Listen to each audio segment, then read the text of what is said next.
అసాధారణ పోరాటంతో చైనా వాళ్లు కొల్లగొట్టి ఆ తర్వాత జపాన్ పై తన జైత్రయాత్రను కొనసాగించింది. ఫలితంగా పివి సింధు కనీసం రజత పథకం ఖాయం చేసుకుంది.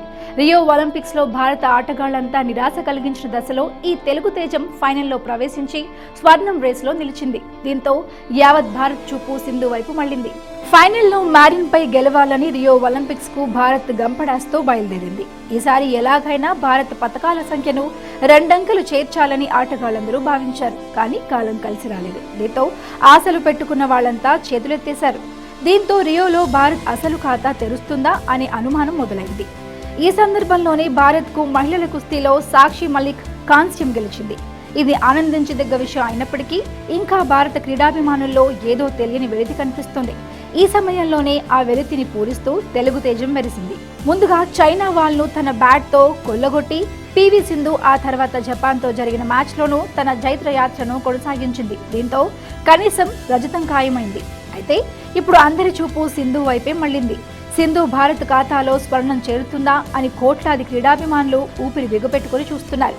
సింధు ఫైనల్లో మ్యారిన్ తో తలపడనుంది. మ్యారిన్ విషయానికి వస్తే అతి తక్కువ కాలంలోనే ప్రపంచ బ్యాడ్మింటన్ అయి తన ముద్ర వేసుకుంది. ఎడమ చేతి వాటం గల మ్యారిన్ 2014, 2015లలో ప్రపంచ ఛాంపియన్షిప్లలో స్వర్ణం సాధించింది. పైగా ప్రత్యర్థిని మానసికంగా కుంగతీసి పై చేయి సాధించడంలో ఆమె చాలా దిట్ట.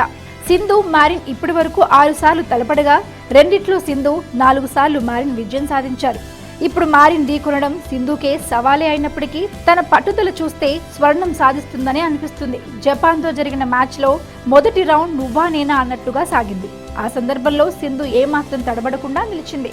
అదే స్ఫూర్తి, పట్టుదలను మ్యారిన్ పై కనబరిస్తే భారత్ ఖాతాలో స్వర్ణం చేరడం ఖాయమనే చెప్పాలి. ఏదేమైనా సింధు దేశం గర్వించేలా మ్యారిన్ పై విజయం సాధించి స్వర్ణం గెలవాలని ఆశిస్తూ మన తరపున, భారత్ తరపున ఆల్ ది బెస్ట్.